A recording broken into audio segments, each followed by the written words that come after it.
साथियों, ओबीसी आरक्षण की विसंगतियों को दूर करने की मांग भी हमें पुरजोर तरीके से रखी है। जो अफवाहें फैला रहे हैं काफी लोग, जो जातीय, जो वर्ग भेद, जो वर्गों को लड़ाने की कोशिश कर रहे हैं, मैं आपको स्थिति स्पष्ट कर दूं कि ओबीसी आरक्षण की विसंगतियां दूर होती तो किसी भी वर्ग को इसका नुकसान नहीं होगा। ये लड़ाई है 21% में 12.5% एक्स सर्विसमैन ओबीसी के, उनका निर्धारित करना, ये किसी भी कैटेगरी से नुकसान नहीं होगा। लेकिन राजनेता आपस में जातियों को लड़ाने की कोशिश कर रहे, तो तमाम युवाओं से मैं अपील करना चाहूंगा, इन राजनेताओं से बचकर रहे। ये ओबीसी आरक्षण की विसंगतियां दूर होगी तो ओबीसी के युवाओं को फायदा होगा, और जो अन्य वर्गों को किसी को नुकसान नहीं हो रहा, वो अपनी राजनीति की रोटियां सेकने के लिए युवाओं को उदोलित कर रहे हैं, साथ में उनको भ्रमित करते, ऐसे नेताओं से बचकर रहे, क्योंकि मुझे पता है वो अपनी राजनीति रोटियां सेकने के लिए युवाओं को केवल यूज कर रहे हैं।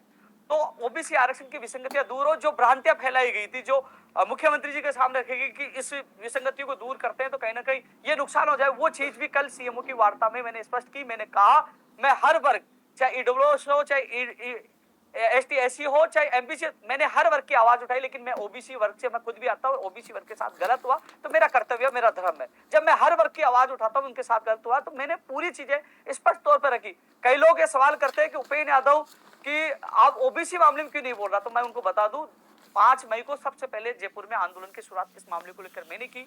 जब लखनऊ, जो गुजरात में जो दांडी यात्रा निकली, उस समय ओबीसी आरक्षण की विसंगतियों को लेकर एक भी अभ्यर्थी मौजूद नहीं था, लेकिन मुख्यमंत्री जी के सामने मजबूती से मैंने बात रखी।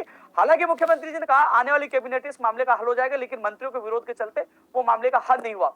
और अब फिर 20 नवंबर को सरदार से चूरू में एक ऐतिहासिक बेरोजगारों की विभिन्न मांगों को रैली है, उसमें भी ओबीसी आरक्षण की तत्काल विसंगतियों को दूर किया जाए और 2018 से 22 तक जितने पदों का नुकसान हुआ उन पदों पर शेडो पोस्ट सृजित करके ओबीसी के युवाओं को दिया जाए। ये मांग भी मैं मजबूती से रखूंगा। तमाम युवाओं से मैं कहना चाहूंगा, आपकी मांग कोई भी नेता उठाए, किसी पार्टी का नेता उठाए, आपको भाग लेना चाहिए।